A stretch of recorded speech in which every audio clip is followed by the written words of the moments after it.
listening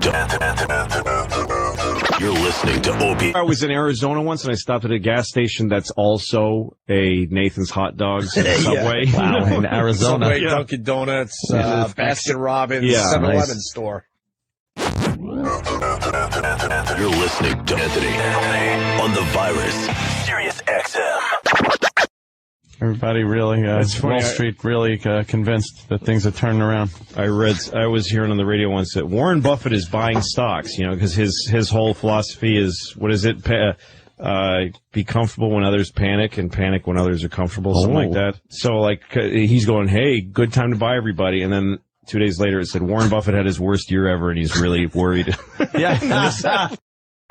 When you look at some of the lowest Dow figures we've had since '97, and then other companies that are posting all-time lows, big companies, not just... But the Dow Jones goes up when unemployment goes up. The country hurting are indicators to buy and stuff. Yeah. So it's not really time, an though. Accurate measure of how most people's lives are going. It's the Dow goes down. That just means who fucking can buy stock? I mean, out of real people in the real world. Yeah. Who can really fucking invest in stock? I think what you're supposed to do, what you're told you're supposed to do when you get a job is tuck some money away and save it. That's like phase one. You get a job. Well, that's the thing is that Americans are saving more money now. American savings accounts are higher than ever. Petrified to put it in anything else. But that's good. That's good. It's things have been so fucked up for so long, just exploding credit. Yeah. People having shit they can't even come close to actually affording to have, and not putting any money in the bank and just living for the retarded moment. Fucking from your ATM card, you get the money out and stick it right in your asshole and just shoot jizz all over your fucking stomach. Just constant flow. Yeah. And now people are going, well, maybe I save, maybe I buy things I need. And that makes the Dow go down because people are really just being is, stupid. So that's good. It was too high. The Dow was too fucking high. 12,000 was fucking crazy. high. Fucking high. That talking head with the number scrolling under it that you always turn the sound off on. Yeah. Turn it up and it's just a woman saying, and then melt the gold and make a calf unto your God and carry the calf around and kill a virgin. This is the new recommendation from, Merrill Lynch. Yeah, you've never Diamonds needed a are an smelter. excellently portable way to escape the country. Swallow the diamonds inside of a condom. It really has gotten to the point where, you just, should you buy gold and just bury it like a pirate? But I'm afraid of doing that because gold is so psychological. I would never put everything in gold because gold is this idea that it's worth something, and tomorrow everyone could say gold is nothing. But gold has more realism to it than cash does. Yes, it does. That's true. It's hard to believe and really grasp, but let me tell you something. If that happens, we're in trouble because our money is all based on Fort Knox. Right. So if the whole world goes, we're in deep trouble. What's that? It used to be. It's not anymore. When Goldfinger was made. It's not anymore. Yeah, they took us off the gold standard years ago. Yes. Long time ago. The gold in Fort Knox is just gold in Fort Knox. Okay, 1960s, Jip.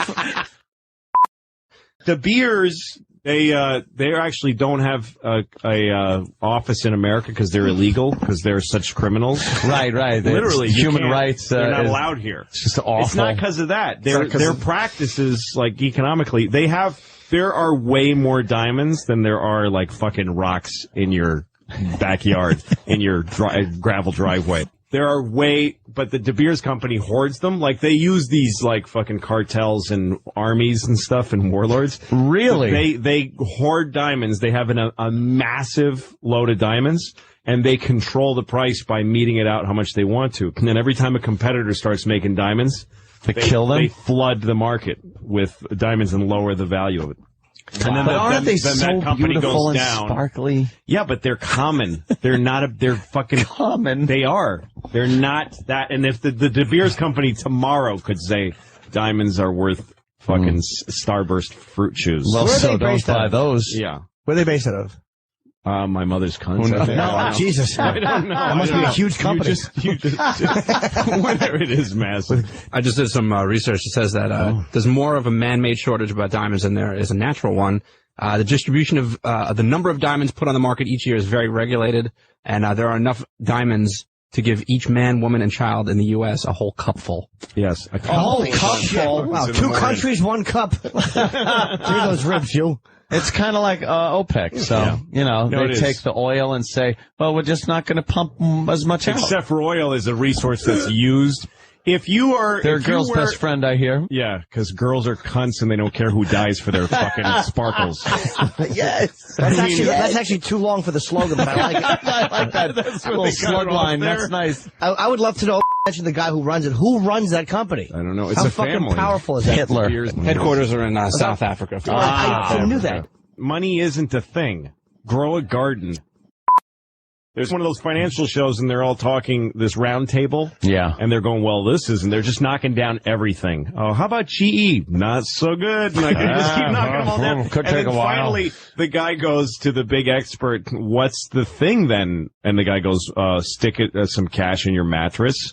And everybody laughed, and then went, really? He was and serious. He goes, no, stick cash in your mattress. Like, they weren't kidding. And they all looked kind of pale as they went to the credits. Like, oh my God, we actually just said that. The financial advisor would always tell you, don't put money in the bank when there's low interest, because you'll have the money in the bank, but the interest rate will not outweigh the cost of living increase over the years. So you're actually losing money having it in that bank. Well, and I would always sit there and go, stuff that are offsetting. Well, no, you know what it is though? If you have a lot of money in a bank account, they have like where you don't pay a fee. Right. So I'm sitting there and I couldn't grasp it. I'm going, I understand what you're saying. Like if I'm making 1% on my money because the interest rate's so low, but if I have X amount of dollars in the bank, in a month from now, I'm going to have X amount plus 1%, not down $18,000 because the fucking stock dropped. I don't care if it doesn't outweigh the cost of living. No, exactly. I'll deal with that. I don't need that much. Just tell me I'm going to have what I started but here's with. what I don't get though, like when like with inflation, like that idea that you take a truckload, like there was a time in our country where you needed a wheelbarrow of money to buy a loaf of bread. That whole yeah. But if those people, those dollar bills that they had in that wheelbarrow, if they held on to them, and then when things got good, isn't that now just worth wait a while? Now money? It's worth a that bunch. $1 million you spent on a loaf of bread. Just wait. Don't buy the bread with it. hold Steal the off. bread like a man. You really don't know what to do with your cash. No. I just put it in, like I said, I put it in my home equity. I just paid mortgage. Fuck, what else can you do? It's like, I'm sick of paying the bank interest. See, and then I go, because that's the other thing people say. The one thing that's, that land is perfect because there's always more people, there's never more land. Yeah. No, but then the's going to be the revolution. Steal my land. I don't care what your lease says. I don't care what your title says. That's why you need to buy guns. You need to buy a gun guns and land.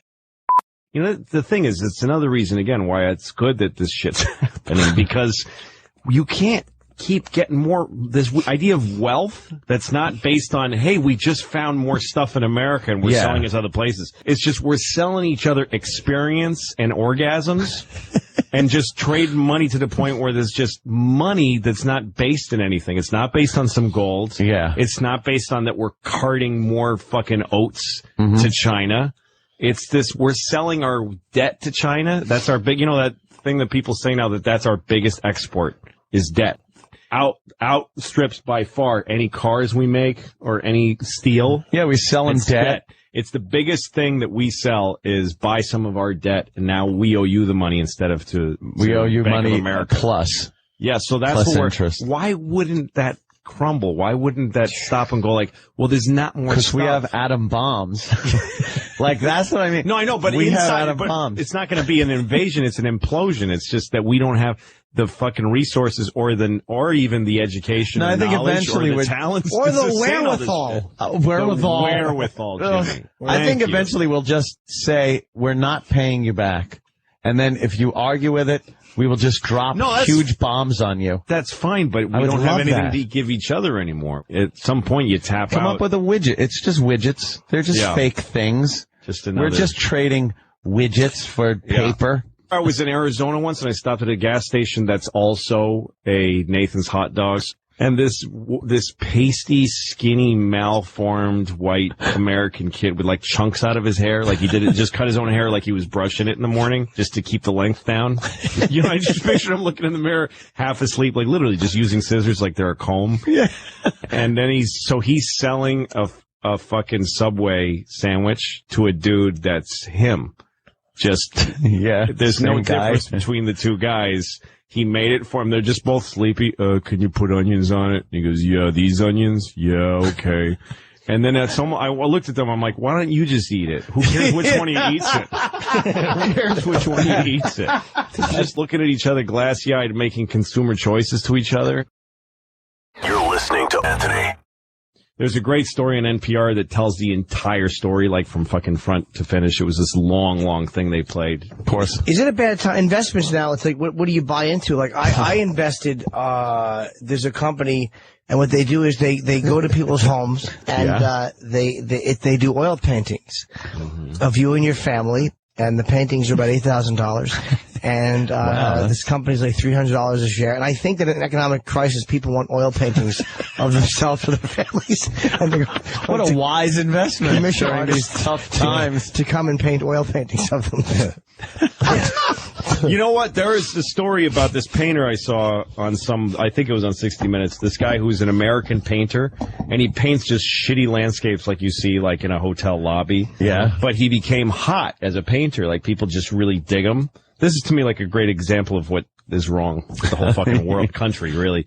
And he paints these shitty landscapes, and they're so hot that he just makes prints of them, like they're just reproductions. Yeah. But then he adds a couple of dabs of paint to the print to make it original, and then signs his name. And and crazy Americans buy these for like $30,000, like they're a big it's like a hobby to buy his paintings. But people like mortgage their homes to buy his paintings. They get obsessed. So they showed him. He flies into Houston.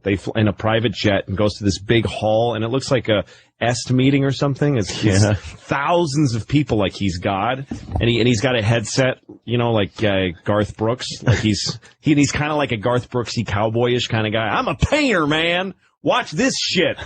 And they have all his paintings up on stage, and he's signing them like super fast. And an assistant is just taking one away, and he signs it, takes another one away, and he says, "Every one I sign is worth another $10,000." And he signs, and people are standing and applauding. Oh my God! That he's just printing money. People are so excited that he's rich and that they're giving him money. He must be like, is he from another planet? Does he have hypnotic, like powers? He's just got that drive. He's got that thing that people like more than anything, that somebody's successful and rich. They're so excited that somebody's rich. You know? I'd love to be like one of those people that can just go in front of a stadium and just talk about how great you are, and have people just be like, yes, and they're so excited that somebody pulled it off. They're throwing money. It's usually some religious thing. You know, I gotta get a cult. It's a lot. There is a comedian in the world who succeeded that way. The number one thing people love about that comedian is how successful he is. Like if you look at people writing about him, the first thing they say is, look how many of these he's sold, and look how great. And the germ of like what he actually does, that's arbitrary. He's a success story. Yeah. Look how many friends he has on this thing, and look how much. Look at Tony Robbins. For years, he was like fucking the lurch of being amazing. Yeah. And he'd get out there and just tell people how to make it. Yep. And they were fucking like falling down crying watching this guy. How about this though? You know, you guys are poking fun, but it's a time now where you can invest. And I'm not on I got on the ground floor. A few shares, yeah. But it's a company that makes it's a combination hat AM, FM radio. And I think that in times like this... Does it say anything on the hat? Like, don't AM bother me, I'm listening or something? AM on one side, FM on the other. That's it? And there's speakers on the inside of the hat, and they aim towards your ears. And you can play it very, very loud. And I just think people like that these days. It's amazing. I believe that. I saw that somewhere. There's a big, heavy metal dial on the front. That sounds good. Yeah. You have an obsession with hats, Jim. How do you not? My dream, They keep you warm and dry. my zenith in life is to make a hat bowling ball combination. That you can bowl your hat and then wear it home. You got Jimmy's Hat Museum. Jimmy just gives up comedy, moves out to New Mexico, and on one of these like highways that you have to drive through, he has just Jimmy's Hat Museum, and it's all his bowling ball and diamond hats and everything. My dream is to be rich enough to have make the people wear porcelain hats on my ranch, and then every year we have the famous "How much diarrhea shit can you hold in your hat?" contest. Diarrhea shit. like everyone stands there with their porcelain you have to hat. say diarrhea shit. Yeah, because it's just say diarrhea. that way you can't move your fucking head or it will spill and you'll lose points. And the winner gets a bag of oranges. Bag of oranges for the winner. Is diarrhea shit like the solid part of the diarrhea, like with the water sifted out? Yeah, taken out. Oh, I have to change it. I stole that from the office. Yes, you did. I actually didn't mean to. I remember have to change that. Damn it. You fucking 90s hack. Who we got on the phone and stuff? I got to put my headphones on. Hold on. That show that Louie's talking about is on NPR. It's called The Giant Pool of Money. That's what it is. There's this thing called the giant pool of money. It's all the money in the world in a bank that a lot of it is Chinese. Like a huge amount of it is Chinese. Yeah. And like that's the money that fuels, investments and, saving and credit. That's where credit comes from. And, in China, they were making so much money with their booming economy that their part of the giant pool of money became really huge. And there's all these people that invest that giant pool of money to make it grow. So there was too much Chinese money and they ran out of investments. Like America's a great place to come and invest in shit. They ran out of investments and their favorite one was these mortgages.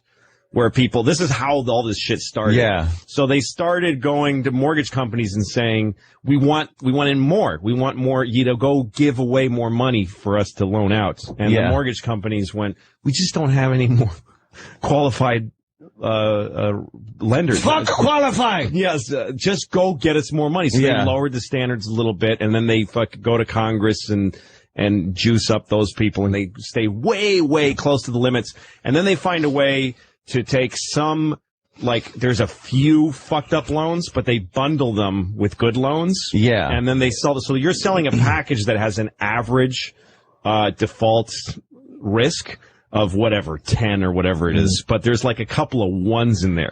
And then there's a bunch of 20s. But it's a 10, so it's okay. So you start averaging out and bundling and this NPR show, Giant Pool of Money NPR, you could probably Google it and find it. They talk to people that, like this bartender in Portland.